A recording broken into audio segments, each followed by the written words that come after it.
Hello, friends, and welcome to the Season 2 premiere of Mistconceptions. I'm your host, your friend, and your all-around comic book aficionado, David White. To all of our returning listeners, welcome back. We are so happy to see you again, air quotes. But it's been a while. For you, it's been like a month, but for us, it's been like 2 months. So we are glad to have you back. Welcome back. I hope you're excited to get back into the city. And to our new listeners, welcome.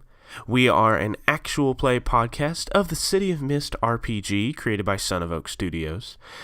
City of Mist is a really cool, powered by the Apocalypse system. It combines elements from noir film and superhero genres.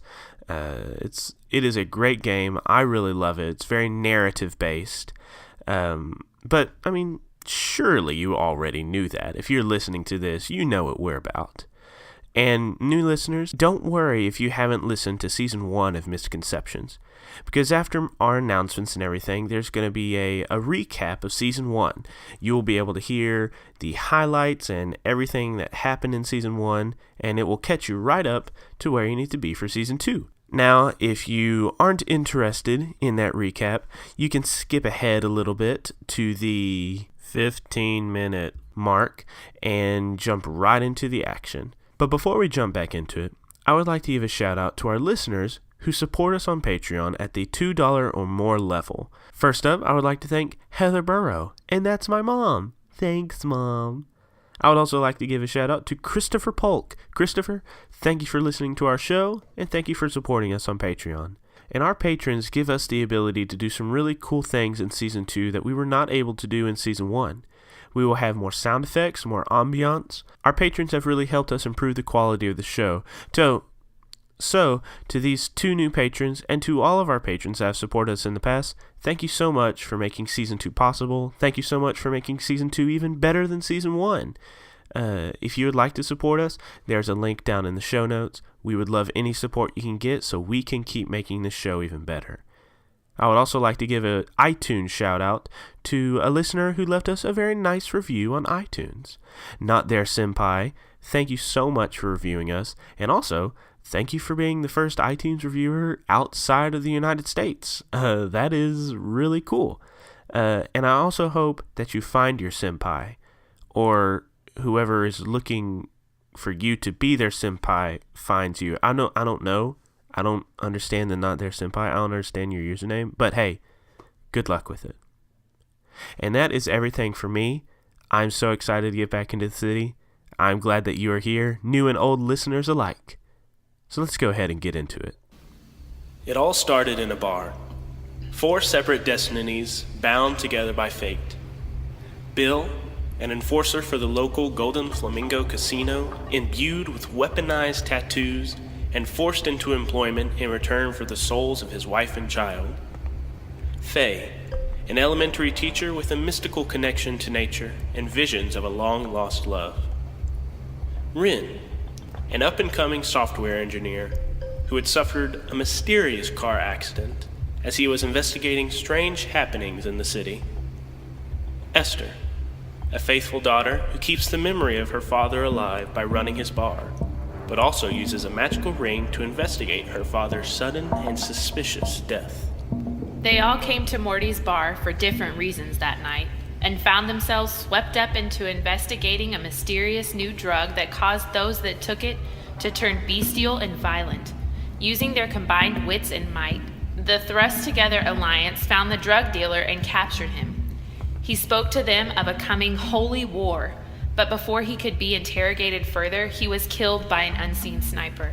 Among the dealer's paraphernalia, the crew found a strange insignia, an insignia that Esther had seen before in her father's notebook. The crew spoke to Esther's longtime family friend, Javi, a detective with the city police department, and found a list of missing drug dealers and other citizens. Following these leads, the crew made their way to an abandoned dog shelter and found Linda Lockwood, the famous primetime news reporter, was also investigating these mysterious disappearances. Together, they snuck into the dog shelter and found the mafia holding drug dealers and their bestial clients hostage. Overseeing the interrogation was Jimmy the Butcher, a dangerous and violent mafia capo. After a deadly scuffle, the crew defeated Jimmy and his soldiers just before the police arrived on the scene. Next, Esther was approached by her employee, James, about his mother being forced out of her apartment at 123 Blanco Street. Esther enlisted the help of her newfound allies to investigate the shady landlord, Mr. Smalls, and found he was trying to run his tenants out of the apartment building in order to sell it to an offshore corporation called Mediterranean Enterprises. Cross-referencing with other properties in the city, the crew found a water treatment plant that was recently bought by the same company. The crew decided to deal with Mr. Small's apartment building before investigating the water treatment plant. Faye and Wren enlisted the help of an overworked attorney at the district attorney's office named Deacon Smith, while Esther and Bill ran off Mr. Small's goons from 123 Blanco Street. Deacon managed to secure James's mother's apartment for a few more days using his legal know-how. To celebrate this small victory, the crew was invited back later that night, but they were all aghast to find Mrs. Williams dead in her apartment. Esther was even more aghast to find the crime scene shockingly similar to her father's murder. Filled with righteous fury, the crew tracked down Mr. Smalls and dragged him back to Wren's small office building. There they interrogated him about Mrs. Williams' murder and found it was connected to Mediterranean Enterprises' intent to buy the property.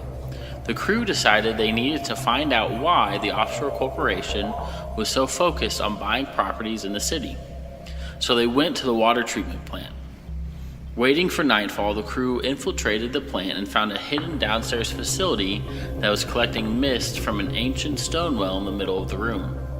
Being in contact with the mist had adverse effects on the crew and they passed out. When the crew came to, they found themselves bound and held hostage by armed guards. The crew broke free and fought their way past their captors only to find two mysterious figures arrive via a magical portal, one with a wolf mask and the other with a demon mask. The one with a wolf mask was left to dispatch the intruders in a last-ditch effort to bury them with the rest of the evidence. The wolf activated an explosive charge, bringing the roof of the water treatment plant down on all their heads. After digging themselves out of their would-be grave, Faye's confidence in the crew and its mission was shaken. Esther talked to Faye into not leaving, and in return, Faye confided in Esther her desire to find her soulmate, the reincarnated soul of Robin Hood. Meanwhile, Bill was given an extra duty by his villainous boss at the casino, Jeremiah, to work with another employee and investigate the explosion at the water treatment plant, hitting at a possible connection between the crew's ongoing investigation and Bill's workplace. All the while, Wren was striking up a fledgling, if not awkward, office romance with his new employee, Deja. As the crew tried to process the events of the past few days, Linda Lockwood approached them with information about an incoming shipment to the city that seemed of some importance to the Mafia.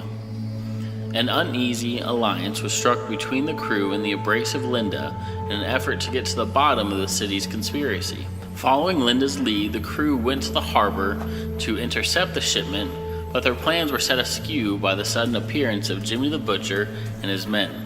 A gunfight broke out and the crew had to flee.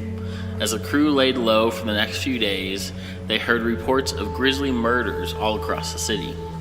While they formulated their next plan of action inside Esther's bar, the crew were suddenly set upon by Jimmy the Butcher and the object that had been smuggled into the city, a horrendous monster. The ensuing fight destroyed Esther's bar, and Jimmy the Butcher was revealed to have mysterious powers of his own. Bill and Esther managed to subdue Jimmy, while Faye used her powers to control the monster and kill Jimmy's soldiers. But the victory came at a cost. Esther's bar was destroyed, Jimmy and the monster both escaped in the confusion, and Faye was shaken by the blood on her hands. Wheels were spinning. Loose ends were trailing out of sight. The crew decided to split up in order to pursue their different leads. Bill and Wren sought the help of Linda Lockwood in tracking down Jimmy the Butcher, while Faye and Esther went to the city park to hunt down the monster. Desperate to escape the drudgery of the bullpen, Linda led Bill and Wren to a downtown pizzeria with known mafia connections. There, they found Jimmy's workshop, where Jimmy seemingly tortured and killed people with powers. Linda also found a clue hinting at an assassination attempt involving mayoral candidate and current district attorney Pip Hamill at the upcoming mayoral debate. Armed with this information, the trio had to shoot their way out of the pizzeria and escape into the night. Meanwhile, Faye and Esther used Faye's lingering connection to the monster to track it deep into the heart of the city park. While trekking through the woods, the duo stumbled upon Mohammed, a lawyer who was searching for missing children. They decided to continue on together, hoping their combined efforts would help them find what they were looking for. Near the center of the park, the trio found a mysterious and powerful woman named Lisa. Lisa knew what they sought for and where to find it, and offered a trade: information for what they sought in return for a favor. Lisa needed a concert that was disturbing the peace of her forest to be broken up. Then she would answer a question for each of them. After trying to dismantle the music festival in a number of ways and failing, Mohammed finally transformed into a bear and scared the audience out of the forest. With peace restored to her realm, Lisa happily offered up information to the trio. Mohammed found one of the missing children he was seeking. Esther was rewarded with a vision of a woman who was connected to her father before his death and the magical ring she now wore. And Faye was promised that the monster would not hurt anyone ever again, and was told that she was now closer to finding her long-lost love than she ever had been before. Their separate missions complete, the crew came back together to discuss their findings. Of utmost importance was stopping Jimmy the Butcher's assassination of DA Pip Hamill at the mayoral debate gala happening in a week. But before time could be dedicated to that, the crew had to find the missing Mr. Smalls. Their investigation led them to Agatha's halfway house in the city's Old Town district. In this mist-shrouded place, the crew met Len, a young man with an extraordinary ability to assume the identity of anyone he touched. Len told the crew of a visit from the mysterious figure in a demon mask, and how he had been hired to assume Mr. Small's identity in order to sell the property at 123 Blanco Street to Mediterranean Enterprises. The crew left the frightened Len with a promise of friendship and even more questions than they had come with. And after a week of preparation, the mayoral debate gala had arrived. The crew enacted their carefully laid plan to keep DA Pip Hamill safe, but as they bumped shoulders with the elite of the city, Esther was distracted by the appearance of mafia boss Carmine Giuseppe. Esther boldly strode up to Giuseppe's table and requested an audience, which she was rewarded after the mob boss learned her last name. A brief and cryptic conversation ensued in which Esther learned that Carmine Giuseppe not only knew her father Morty, but owed him a debt. The mob boss gave Esther a trinket in the form of an ancient gold coin that he told her would fix the bar when used. At the same time, Faye and Bill spotted Bill's boss, Jeremiah, in attendance as well, sitting at a table with two other figures. Then, tragedy struck. At the height of the debate, just as DA Pip Hamill was railing against the policies and negligence of the current mafia-controlled mayor, he was shot by an unseen sniper. The events that followed were a blur, with Faye working quickly to save DA's life, Esther watching Carmine Giuseppe slip away into the crowd, and Bill and Ren chasing after the sniper on an adjacent roof. Rather than finding Jimmy the Butcher with a gun, they found the man with the wolf mask from the water treatment plant. As rain and thunder unleashed around them, Bill and Ren fought the figure in a wolf mask. After Pip's life was saved, Faye and Esther rushed to the rooftop to help their allies in their fight. Combined, the crew bound up the wolf and unmasked him. The face underneath was not Jimmy the Butcher or anyone they recognized. Despite the crew's interrogation, the wolf refused to offer up any information. Their interrogation was cut short by a magical portal opening up and the figure with the demon mask appearing on the roof. The crew could not even put up a fight as they were flung from the rooftop into the concrete street below. They scraped themselves off the cement and fled the scene as the police arrived. As the crew separated to gather their thoughts and heal from their injuries, each of them was set upon by enforcers sent from the Golden Flamingo Casino. Faye, Bill, and Ren fended off their attackers, but Esther was defeated and dragged from a bar in a race against time. The remaining members of the crew enlisted the help of Javi and returned to the Golden Flamingo Casino. Inside the casino, a fateful battle went down, with Jeremiah revealing himself as the Mayan god of death and nearly killing the crew. In the end, it was Bill that stood against his employer and the man who had stolen his family. In a climactic moment, Bill buried his tattoo weapon in Jeremiah's chest, killing him and maybe ruining any chance he had of saving his family. It's been 1 month since the showdown at the Golden Flamingo Casino.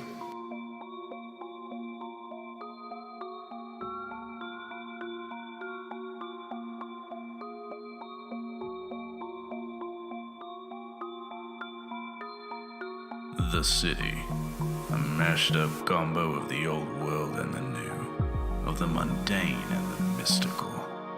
By day, this city is everything it seems, a city with towering skyscrapers, potholes that never seem to stay fixed, and stiffs in ties and dames in high heels. But at night, the real nature of the city comes out. At night, the shifty-eyed stalker becomes a creature with dripping claws and a maw full of teeth. At night, cars roll down the streets with no one in the driver's seat. But when morning comes, nobody can remember how the night really went. They remember through a fog, or more appropriately, a mist. No one knows where the mist came from, or its true nature. In fact, most everyone in the city doesn't even know the mist exists. The mist doesn't just cover up either. It affects everything and everyone in the city, changing them, warping them. Most of those affected by the mist, they take what the mist gives them to turn a profit or pursue selfish gains. But there are some, just a few, that fight the good fight. They put their necks on the line to protect the city from the nefarious ne'er-do-wells. It's not always easy. In fact, it never is. But these legends don't surrender. This is a story of a few of those legends. Their story needs to be told, and it needs to be heard.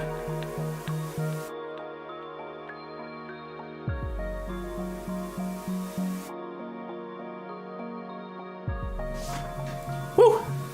Are we ready? Yep. Let's Are do we it. ready to do this? As this episode opens, there's a dark-skinned man dressed in all black, with a skull-themed bolo tie around his neck. There is a cavernous hole in his chest, and the ornate carpet beneath him is stained by the inky black blood that flows from the wound. A white sheet is slowly and silently pulled up over his lifeless face by two pairs of hands. A thick, heavy liquid drip drops onto the ground. As the droplets fall, we see flashing blue and red lights in the background. The camera follows the drops, and we see fingers drenched in black blood. The camera pans past the hands, and we see steel manacles fastened around tattooed wrists. The man is dressed in dark cowboy clothes and sits in a wooden chair. His bruised face is stained with dried tears. His eyes are puffy and red with irritation. All around him, we see police officers escorting people dressed in similar Western outfits and tattoos, their hands also in handcuffs. Nearby, a detective in a bulletproof vest and a woman with a leather jacket are having a heated discussion with some plainclothes detectives. Not too far away from that discussion is a woman with a flower dress and a man with a hoodie, having a quiet discussion of their own. As all this happens, the man with the cowboy hat and blood on his hands does not move. He stares into the up-close distance. He can still feel the weight of the weapon in his hand. He can feel the bones breaking and the blood pooling around his knuckles. He can see the life fade from the eyes of the man who had stolen his family from him. As he feels this, the woman with the leather jacket appears in his blurry vision, undoing the manacles around his wrist and offering some assurance to him, but he does not hear it. As the manacles fall from his wrists, the man slowly unfurls his fingers to reveal 2 poker chips. A single tear beads at the corner of his eye and ekes down his cheek as his mouth silently forms the words, "I'm sorry." The camera cuts out to a wide shot of a lavish casino, buttressed up against a glistening lake, with the full moon hanging overhead and a range of mountains peeking from behind clouds of midnight mist. A platoon of police cars and emergency vehicles flood the parking lot. The words Golden Flamingo Casino are displayed in bright, curvy neon lettering. Immediately, there is a different shot of the casino. It is day now. The lights and the neon lettering have faded. The casino is in disrepair. Graffiti of differing styles and colors stain the walls. Dark windows are busted in. Green shoots of grass poke out from the cracks in the cement of an empty parking lot. And we see the words, "1 month later," appear at the bottom of the screen. The camera pans to the nearby city. The sun is glinting off of windows of skyscrapers as people below swelter in the summer heat. A group of children runs and plays as a fire hydrant sends a torrent of water into the street. As the children dance in the spray, the water clings to one child's arm like a second skin, never striking the hot cement below. In the city park, a pair of old men sit around a chessboard. As one man moves his rook into position, the other leans back thoughtfully in his chair, smoking a cigarette. As he exhales, the gray cloud goes out from his lips, covering the chessboard. As the smoke fades, the pieces are positioned differently around the board. He moves his bishop into position and leans back in his chair with a smile. In the window of a neighborhood grocery store are 2 posters. One poster is peeling and torn at the edges. It features a smirking, balding man with the words "Re-elect Mayor Corallo" framing his face. The other poster features a handsome man with a strong jaw and combed hair. Beneath his face are the words "Elect Pip Hamill, the hero of the city." There is a sound of a spray can shaking off screen, and then a red line of paint is sprayed across Mayor Corallo's face. As a grocery store owner runs into the street with a baseball bat, a gang of hooded delinquents rush down the street, ignoring the store owner's curses. A falcon weaves its way around the cityscape. Tucking its wings against its body, the falcon dives into the alleyway. Shadows move, and then a man in a business suit steps out into the busy sidewalk, brushing a feather from his shoulder as he marches towards Legendary Solutions Plaza. This is a city, a seemingly normal metropolis, where people go to work tired at 8 a.m. and go home exhausted at 5 p.m., where parents take their children to the water park on the weekends and co-eds go to the club after classes let out. But look closer. There is a metaphysicality underlying the mundane. The phlebotomist, who takes blood donations both for the blood bank and to satisfy his own craving. The house that has sat abandoned at the edge of town for years, but is just a vacant lot on nights with the full moon. The casino owner, which is really a villainous kingpin, swindling people into service in exchange for the souls of their loved ones. This is the city, and nothing is as it seems. As we see all those things, we then go to a separate portion of the city. Who are we going to see first? I can go. I have thoughts already. Okay. Oh, good, because I have none. Well, you're going to be in the scene. I have to break it to you. But I figure you'll give me my thoughts, so it'll be fine. There you go. Okay. The camera pans down on an apartment complex as... Sorry, I need to be closer. The camera pans down on an apartment complex as you see 2 women unloading a moving truck and moving into an apartment complex. One of them has a flowy skirt on and then a t-shirt that's tied at the waist. Very Mamma Mia style. Current obsession. And, crap, what does she look like? She has long brown hair. Oh my gosh. It's been a little while. I'm sorry, guys. Okay. What is her name again? That's unknown. So she's got a long flowy skirt and she's got a t-shirt tied at her waist and long brown hair. And she is carrying a desk that should be way too heavy for her, but as she's carrying it, as you zoom in, you see that it's not really her carrying it. She's got vines coming out of her hands that are holding it up while she pretends to struggle as she walks it into the apartment and then gently sets it down exactly where she wants it. This is Faye Carver. She turns over to her best friend and says, "Esther, we still need to get the couch. Do you want to help me or do you want to just let my vines handle it?" I'll help. We don't want to give people too much to look at. Well, I mean, they're going to be looking at us, so... And they walk out. Esther rolls her eyes, really annoyed by that. They walk out, get the couch, and come back in. As they keep unloading, Faye goes back into her bedroom to get things set up and closes the door. and takes out this long tube that she had put into one of her suitcases. As she pulls out papers in there, she starts pasting them to the wall, and you start seeing different aspects with names on it, like Pip Hamill Shot and Wolf Mask and Mohammed and Bear and all different things that she's got posted up around that are clearly some sort of like suspect board or murder board. She's trying to figure out what's going on.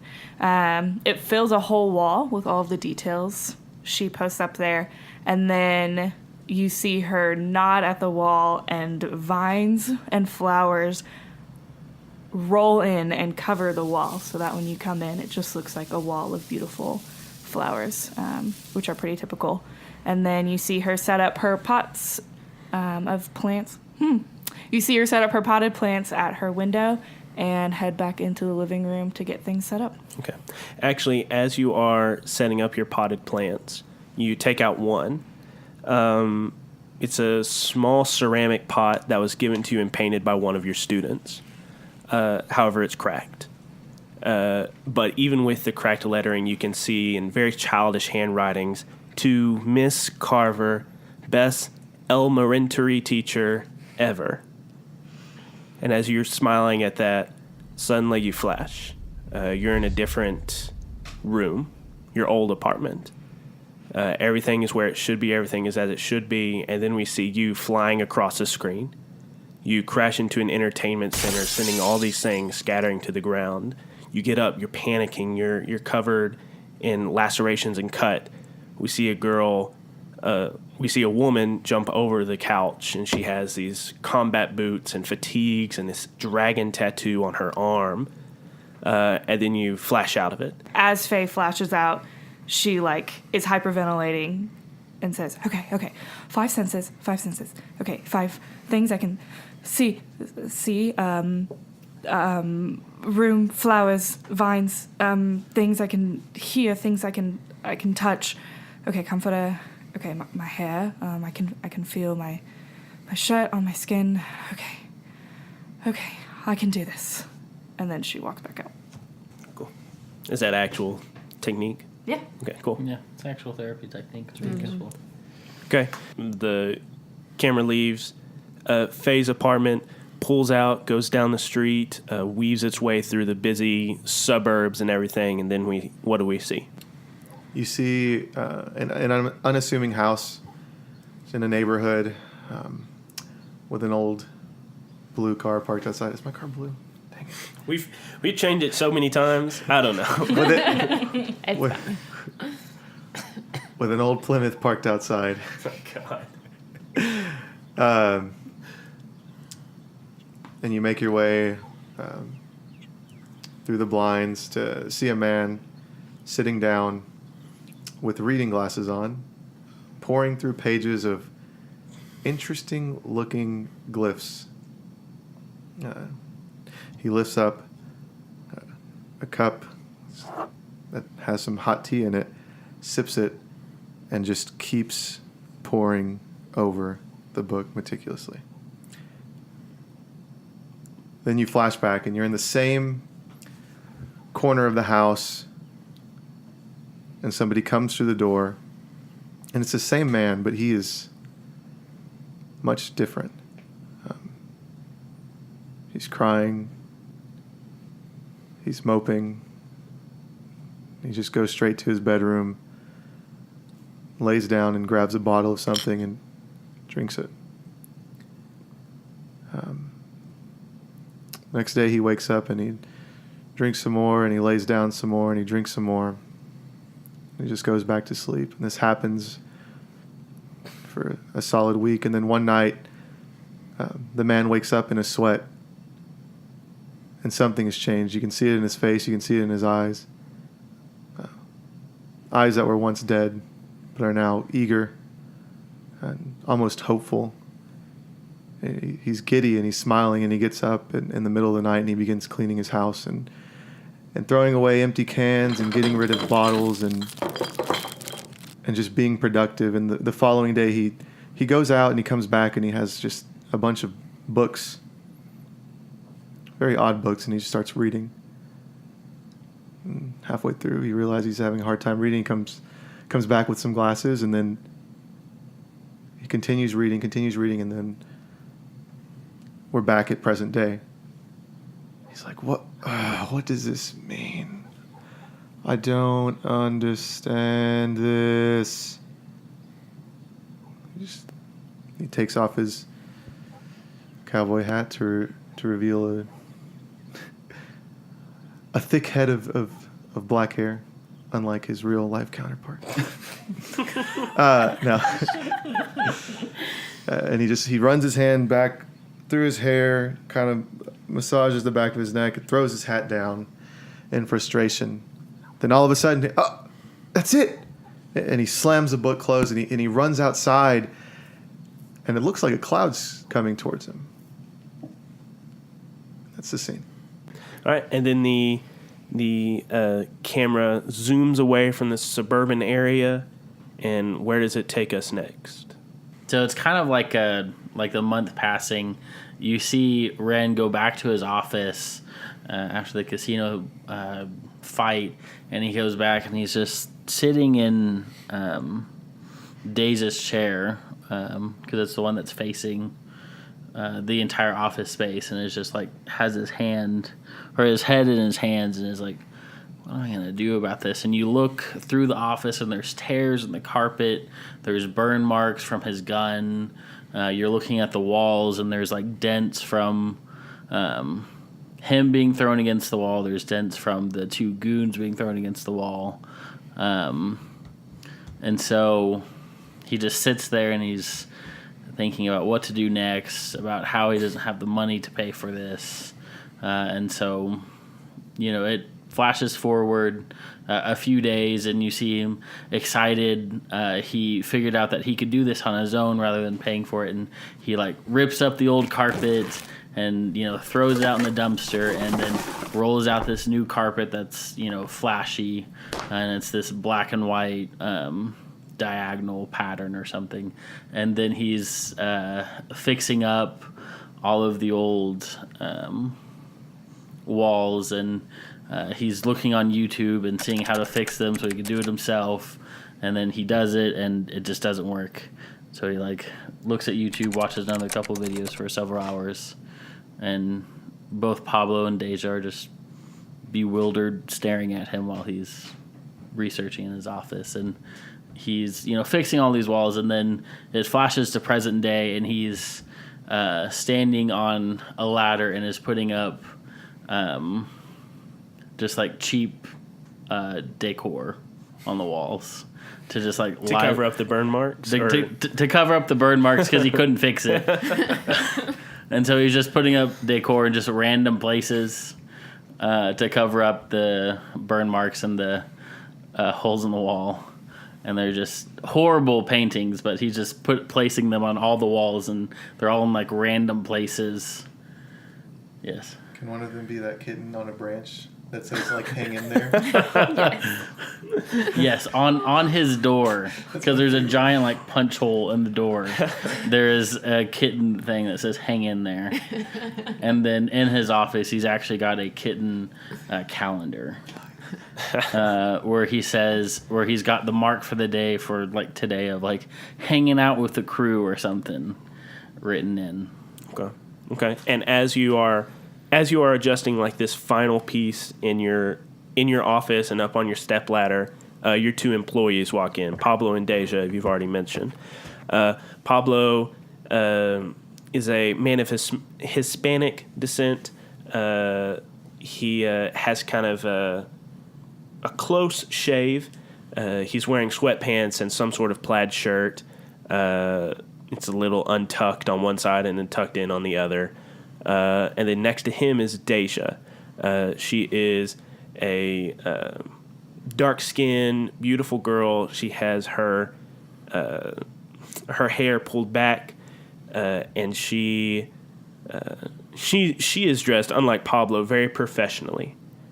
She has a stack of documents in her hand, and she looks at you and says, Mr. Pascal, Pablo and I needed you to look at these documents very quickly. Yes, of course. Welcome to the new office. Pablo looks around and says, "So I guess you couldn't figure out how to get the burn marks out, huh? What is a popcorn microwave thing?" Yes, there was an after-hours party with several friends, and the popcorn machine just exploded, and there's burn marks everywhere.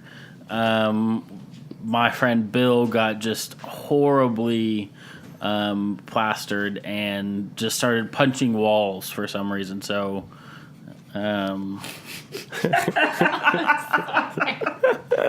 Okay. So Pablo, as you're saying that, it's like Pablo is kind of like stopped listening, and he's turned and he's looking like at the "Hang in there" poster on your door, and he's just like expecting, like, yeah, yeah, okay. Deja puts the documents down on your desk for you to look at. I was just going to think of a violent drunk. and what are these documents, Deja? Well, it's about a contract that we are going to pursue with the business that we talked about last week. And as she is talking, her voice kind of drones out. You hear this static noise, almost like the static of a TV or something like that. And then you hear a very computerized or robotic voice say, Ren. 4. Searching. Pascal. User. Unidentified. Cannot find. and then more static. You come to with Deja waving her hand in front of your face. Mr. Pascal? Mr. Ren, hello? Yes, Deja, I'm sorry. You were saying this packet for the business that we had talked about? Yes, to resume where I left off before you zoned out. And then she goes back into it. And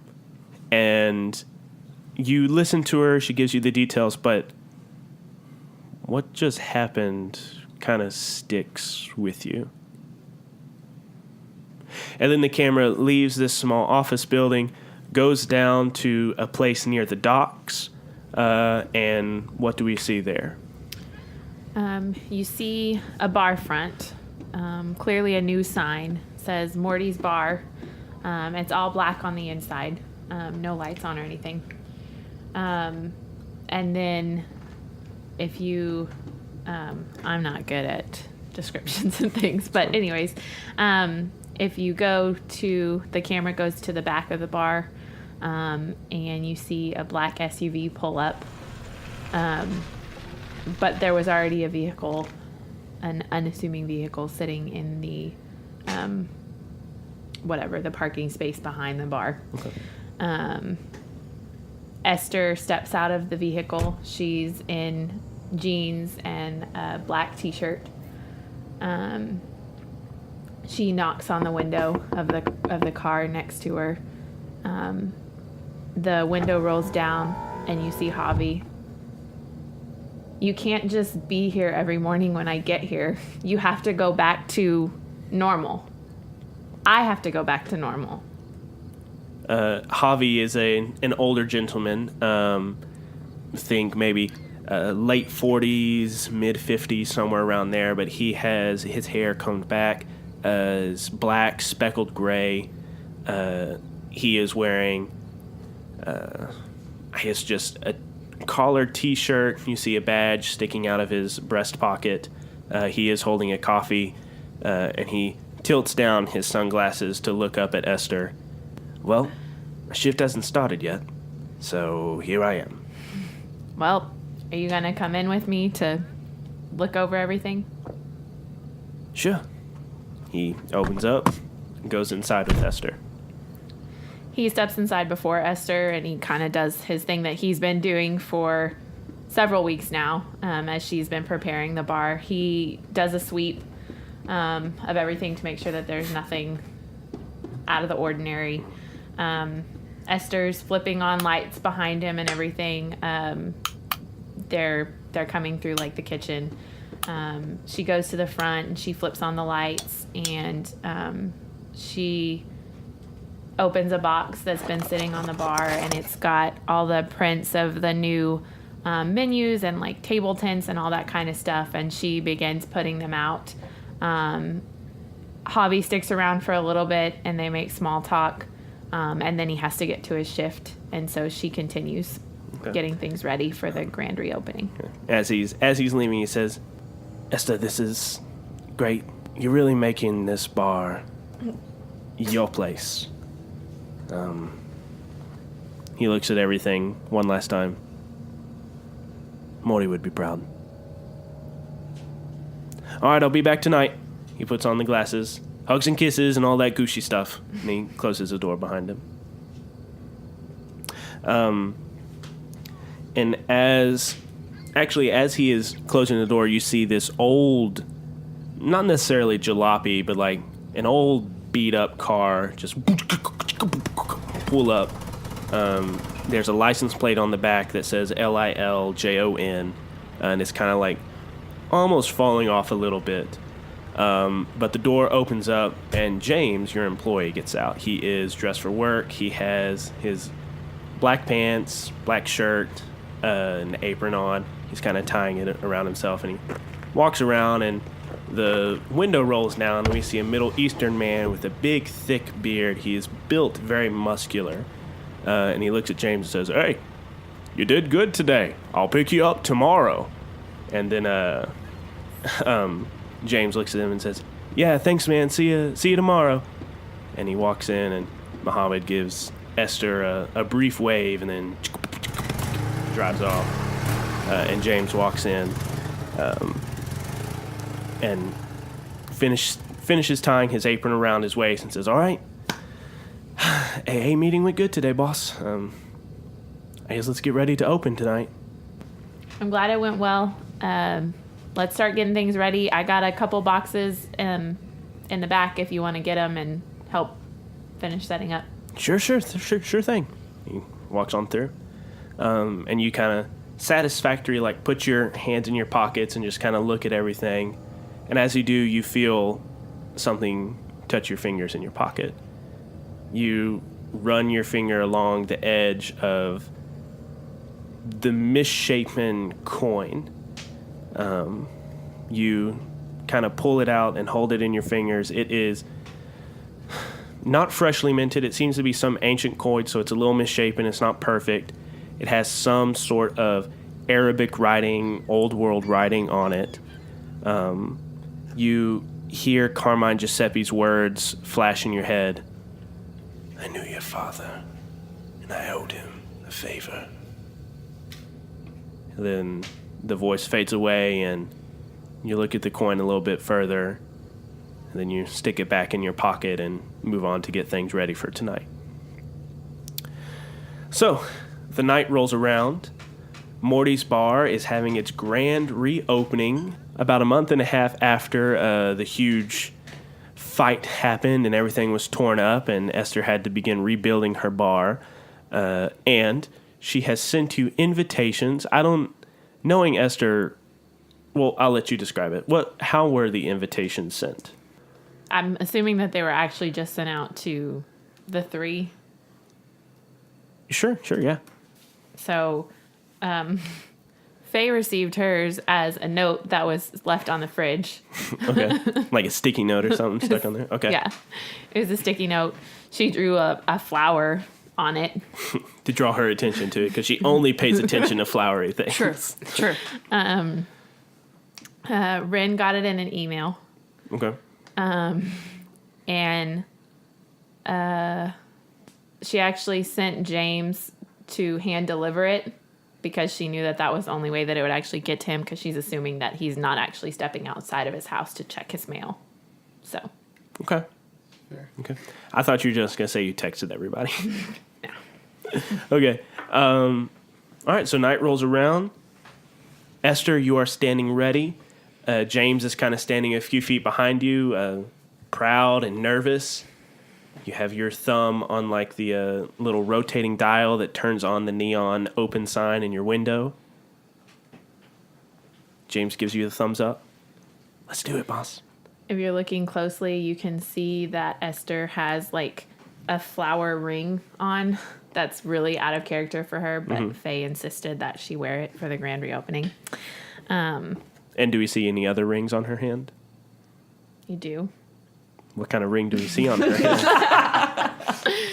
So the flower ring is on her right hand, and on her left hand, she has a silver owl ring. It's like an owl head. And then the eyes just kind of glisten in the light. Okay. And she pushes the button. Okay. A few And minutes pass. Nothing happens. Yeah. It Nothing doesn't happens. go. Oh, it doesn't light up? Doesn't light up. James, is it plugged in? I don't... he like runs up and starts looking at it, and you like both follow the wire down. Oh, here it is. And you both plug it in, and then the neon lettering open sign comes on. Morty's bar is reopened for business after a month and a half. A few minutes pass. Who is the first person to arrive? Okay. That makes no. I would feel like Bill would be last. Bill is changing. All right. Okay. Okay, go ahead. So Bill kind of peeks his head through the door. You open? Is the sign on? All right, that's fair. And he just like walks, like pushes his way through, and he's wearing what he normally wears. He's got his cowboy hat, his vest, his button-up collared shirt with his poker chips, and kind of hanging on his necklace between his poker chips are some reading glasses, and he has sorry, I was leaning away. He has like a messenger bag kind of slung over his shoulder. It's a little hefty, but it's what he's rocking. And he says, can I get like a coffee or something? Esther squints at him. Sure. Can you make it Irish? Always. All right. Okay. And as Bill walks in, I assume immediately afterwards... Ren pushes past No, that happens. That happens. You see, like, Faye, she's, like, practically skipping to the door. Like, oh, hang on. You see Faye, like, practically skipping to the door. She's so excited. And she, like, goes to push it open, and then Ren just, like, scoots right past her, says, thank you, and just enters right in. It's so good to see you, Faye. get in the building, Ren. Oh, I thought we were going to talk out here and then get in the building and then talk inside She like walks we're away. a crew. Just picture like plants growing thorns really.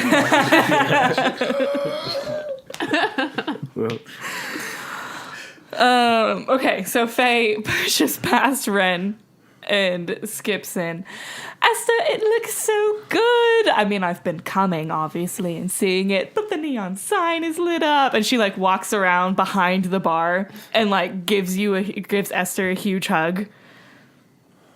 Thanks, Faye. You love me. And she, like, looks like, can I see your hand? Let me see the ring. Look, I got her a ring.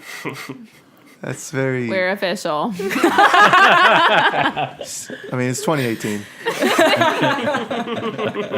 That's not what this is about. After hours. Faye skips back around the bar and, like, sits next to Bill. Hi. Hello there. You've changed, Bill. You're not here. I'm already in the building. Face just like goes between ours. You've changed, Bill. Face sits right next to Bill. And then Ren just butts in. Hey, Bill, you've changed. That's such a cyborg thing to do.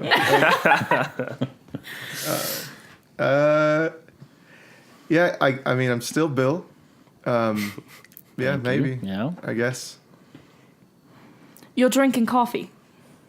With some whiskey in it, you know. But lately I've been trying to just drink stuff that keeps me awake instead of stuff that puts me to sleep. So a lot of stuff to do. I'm so proud of you. That's so great. Welcome to the Awake Club. We have lots of fun. We've all been pretty woke for a while. That's just such a bad joke. Esther makes her way over to the table. James wanted to know if y'all want anything to eat. I will take a classic fish and chips, please.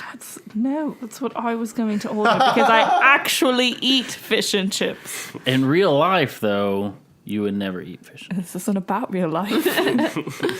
But yes. Can I get some avocado toast? I'm just kidding. Literally what? Who are you? Tell James I said to throw some shrimp on the bobby. Okay, no, I'm done. I'm sorry. That's terrible. Tell him I'd love one of his burgers. They're usually pretty good. Anybody else? What would you like, Faye? Faye looks at Esther, rolls her eyes, and then turns back to Bill as if Ren is not there. So are y'all sitting at the bar, or are you sitting at, like, your table? The bar. Okay, the bar. Okay. I think. Okay. That's where you sat first, right? Yeah, that's where you said, yeah. Esther turns back to James, who's in the kitchen. I need a burger all the way and fish and chips. Coming right up, boss. He starts getting to work. About this time, more people start coming in. Not a lot, though.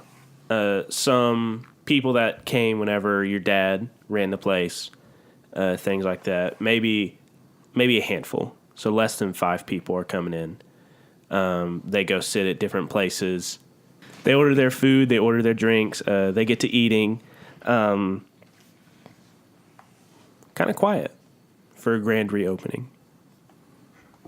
Way to be a jerk about it. Yeah, really. That's exactly I'm just how I describing how the expected story it to was. be. Okay. Esther, you said you expected this. You're a little worried, though, because you had to sink a lot of the bar's money into this. You haven't been open for a month and a half, so funds are really low for you right now. So you're kind of hoping that it would have more. You know, I could roll out a new advertising campaign for you on social media. Just have to hack a couple accounts. It's really simple. Okay, I don't think you need to hack accounts. I mean, yes, I'll take your help with advertisement. I don't think hacking is needed. It's just for fun. I understand. But it's not needed, so if you could just roll out some advertising stuff, that would be great. Okay, I can do that. Yes. Ren, if I needed access to the University of the City's library to look at scanned books, could you get me that access since we're talking about your hacking ability? I mean, the university is public, so... Right, but they have scanned documents that are only accessible to students, and I'm not... Oh, yeah, I mean, I could just make you, like, a dummy account. Yeah, that's no big deal. Sweet. All right. I'm sorry. Are you going you're back gonna to need school? to explain that. No, I'm not going back to school. I just need... There's a lot of good research being done at the university, and I would like access to it. And I don't want to pay... yeah. Esther just looks at him with a questioning. Although I am eye. interested. What are you doing? Sorry, I didn't mean to cut you off. It's fine. I have to do research to figure things out, and it would be really helpful to me. I can explain more later, but right now I just need you to help me out if you can. I just need to make sure that anything that I'm like giving you access to isn't illegal. You just offered to hack social media profiles for Esther's bar. Sure, it's a little under the table, but I just need access to some scanned PDFs, man. I mean, social media, that's just really a technicality. But yeah, I mean, I could do that too. All right. So, Esther, when can you take a break and we can sit at our booth and catch up? Esther takes a look around. She's like, let me make one more sweep, make sure everybody's taken care of, and then I'll meet y'all at the booth. Okay. So you make your sweep. Everybody seems to be doing well. You have James bring out the food. Nobody else seems to be coming right now, so you go and sit down at the Are y'all at the bar or the booth? The booth. Okay. You go sit at your reserved booth, as it were, all together. Who's sitting next to who? Let's do it like this. So Esther and Faye on a bench, and then Ren and Bill on a bench? Mm-hmm. Okay. Mm-hmm. Why do you know? So you see you're going to shoot and how it's going to affect the other person? Just make sure you grab the pepper on your way to the Man, monster. you are already jumping Already to a tower conclusion. shield. This is the first episode of season 2. Just calm down, dude.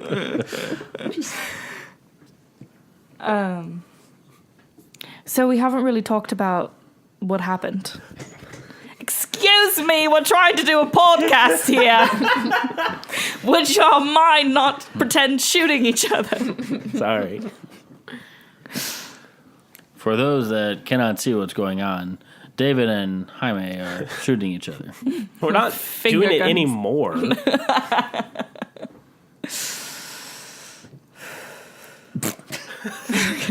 Deep breaths. The deep breath is what got me. I'm sorry. Okay. So we haven't really talked about what happened. So Bill killed a guy. Okay, that was not the proper way to bring that up. You do it subtly, like I just did. So Bill murdered a guy. You're going to be next, bud. Bill had to make a hard choice. Yes, to save his family. Also to save me, which I want to say thank you for. Yes, he saved all of us. And Ren, you should be eternally grateful to him. I am always eternally grateful to Bill. I express that through sarcasm, humor, and the occasional hacking services Esther for reaches Bill. over and just like puts her hand on his face and pushes him back. So I've been carrying around these things that I got that night, and I don't really know what to do with them. But when Jeremiah was dying, he had 2 things in his hand. One was a poker chip, and one was a domino. And I took both of them. And she pulls them out of her pocket and puts them on the table. Yeah. So, you see the poker chip is, Bill, you recognize it. In fact, all of you would recognize it because it's very similar to the 2 that are hanging around Bill's neck. However, in the middle, instead of the Golden Flamingo Casino logo, it's a very strange Mayan Aztec symbol. Bill, you swear you've seen this symbol somewhere, but you cannot place it. The other item is about the same heft and size as a domino. It is rectangular, although it's not made out of that. I don't know what dominoes are made out of, but you know that material. Plastic. Marbly kind of. Yeah, kind of marbly. But it's not that. It's almost a mix between metal and stone. It's hard to place it, but there are not domino markings on it. Instead, there is this symbol, this insignia that you have seen since you all started your time investigating together. It is this spiky fleur-de-lis or a crown with a spear going through the middle of it or something like that. But I realize that I've never given you a drawing of this. So this is the symbol that you find on the domino. Mm-hmm. For listeners, I will post a picture of this on the Facebook page so you can go look at it. But this is the symbol that you see on the domino that you have seen throughout the city, at the water treatment plant, on the drugs that Jimmy the Butcher had on him, or not on him, but in his room, the stuff that Marcus Malcolm had, his drug paraphernalia on that very first night that you teamed up. So you have seen this symbol before. And it is on this domino that Jeremiah had. It's like a dark, shadowy fleur-de-lis. Yeah. So I don't really know what these mean, or what I'm supposed to do with them, or if I'm cursed for carrying them around, but here they are. I've also been carrying something around for a while, and I'm not really sure what it is. Esther pulls out the coin from her pocket and puts it on the table in the middle. She showed this to you the night before everything happened at the Golden Flamingo Casino. You might have forgotten about it. But Rin, you scan this with your special goggles and things, and it pulled up as having an Arabic script on it, some old dialect from the Middle East. But it is, like I explained earlier, this rough coin. It's not perfectly circle. It has like a little bit of edging around the side. But you have seen this. But apparently Esther has held on to it since that night. Let it be known that Esther doesn't remember showing it to them before all that happened. Okay. Yeah, Esther, we've seen it. Remember, you showed it to us, I don't know, that awful night. Right before that? In that time. I don't remember showing it to y'all. Oh, that's good. That's good. Speaking of memories, does James still think his mom was alive? We haven't really talked about it. I haven't wanted to bring it up. He's doing well right now. He's going to AA meetings. He's working with Muhammad. So I haven't wanted to go there. Yeah, that's fair. Anyways, okay, so random trinkets. Do you have anything you've been holding on to, Ren? Yes, I've actually got this ball of dust that I've... every time that I, like, dry my clothes, I just gather it up, and so now... Oh, my God. I've been holding on to something for you. D's. Bill punches him. And Bill rolls, and it does serious damage. Wounded 2.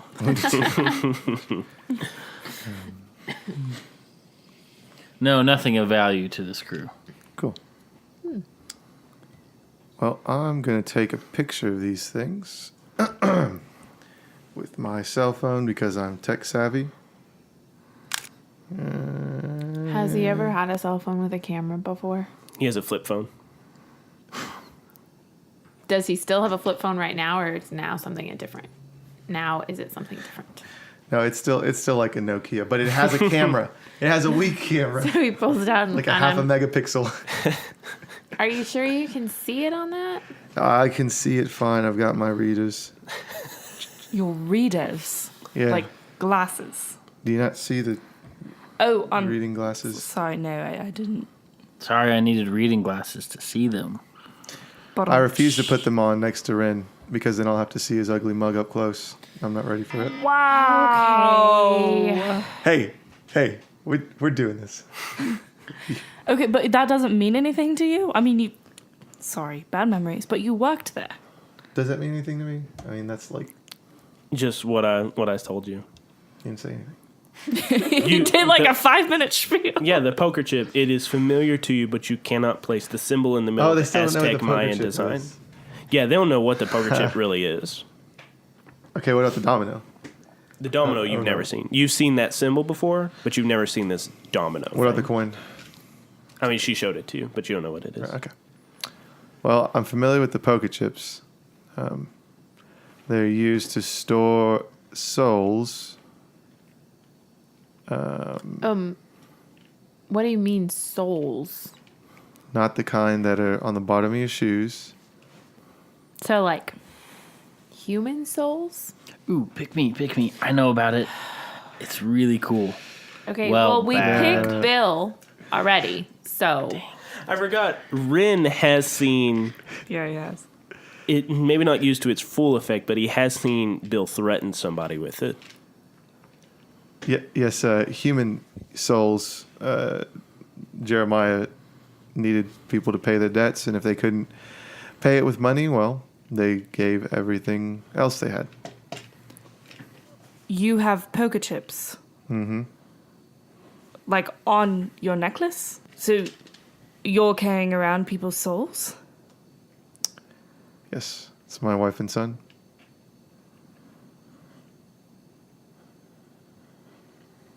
Faye gets out of the booth, pulls Ren out, scoots over, and just hugs Bill.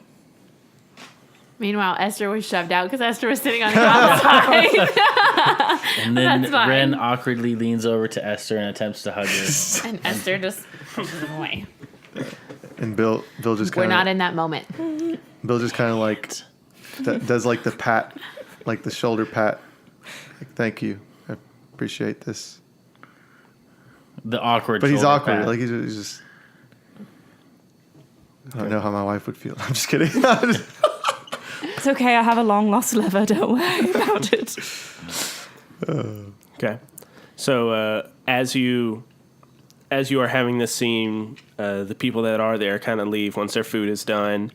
You keep having your conversations, looking at things. Javi walks in at one point, just got off his shift, orders a drink, and kind of looks at the scant audience, or not audience, but like patrons inside the bar. He rubs the back of his head. I'm sorry, Esther. I invited some of the boys to come down here, and I mean, it's just it's a rough neighborhood. They want to drink where they work, I guess. But I'll keep on them. I'll try to get them down here. I know But hey, you will. it's fixed. Tomorrow's a new day. He looks at the three of you. He doesn't approach the three of you, but he's like standing at the bar and he raises his drink and nods at the three of you. You all wave back or tip your cowboy hats or what have you. Night progresses. Javi eventually leaves. He gives Esther a hug. Says, proud of you. He walks out. James cleans up the kitchen, walks out and leaves as well. The four of you are sitting in the bar alone. You still have all your trinkets and things on the table.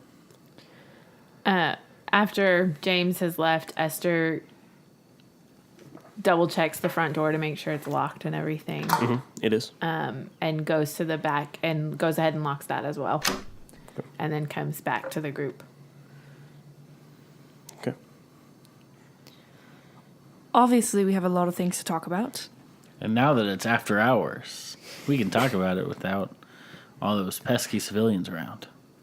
Esther and I also have a newly decorated and finished apartment. So, is that your invite to invite me and Bill over for a apartment party? If you want to call it an apartment party, you can call it. Party is a hard word. Are you saying potty? Are you saying potty? You know what I was going to say. I have no idea what you're going to say, actually. Oh my gosh. If you want to come over, you can. Right? I guess it's not my apartment anymore. I can't just invite people over whenever I want.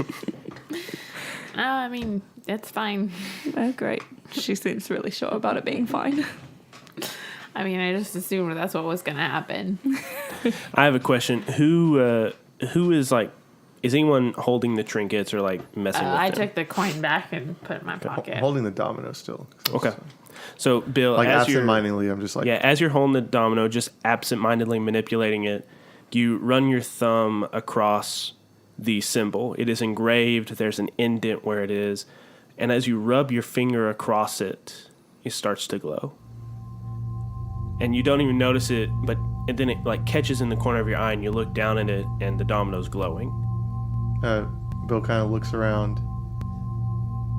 And as you start to look around, there's a clap of thunder. Not in my bar. In the middle of the bar, a portal opens up. A very familiar portal. You all jump to your feet. You ready your tower shield. You pull out your gun. There is a vine in front of Faye's face. Esther pulls out her gun. You wait for the man in the demon mask to step through, but no demon mask steps through. No wolf mask steps through. No one steps through. The portal remains open. On the other side of the portal, you see murky shadows coiling and drifting across a vacant canvas. Bill runs towards it. Wait, Bill! Bill runs. He jumps through the portal. Bill, wait up for me! And Ren just... Rin rushes through and jumps through. We're going. Faye. Okay. Faye loops a vine around something in the bar, like a pole or something nearby. It better be something real sturdy that's also not holding up the entire bar. Esther, our lives are at stake. I'll rebuild your bar. And she grabs Esther and jumps in. End of episode. You found the portal! Thanks for listening to this episode of Mistconceptions. We will be back with our next episode on September 17th. We do have a Facebook and a Twitter, so if you are a social media person, why don't you follow us on either one of those sites? You will get up-to-date information about the show, behind-the-scenes pictures, and you'll also just be able to chat with us, and we're friendly people. We'd love to chat with you. City of Mist is an RPG created by Son of Oak. They just got done with a wonderful Kickstarter to make a whole new line of products. I hope that you kickstarted them. But if not, you should definitely go over to the cityofmist.com store and look at all the great stuff they have there. If you are interested in getting a cool rulebook for your desk, use the code MistConceptionsFan, all one word and all lowercase, to get a little bit of a discount off of your purchase. It's from us to you. Kisses. Also, don't forget to share us with your friends, share us on social media, share us word of mouth. We don't pay anything to get this show out there, and it would help us a whole lot if you helped us share this show. And don't forget, we do have a Patreon, and if you pledge to support us there, you can get some cool things, but you can also help us do some cool things with the show. The music you heard at the beginning of this episode, and we'll hear here in a little bit, was composed by Aaron Wharton. You can find more of his music at aaronwharton.net. And that is it for this week. Wow, we're back at it again, guys. I'm excited, and I hope you're excited too. I will see you next time. But until then, keep it nerdy, y'all.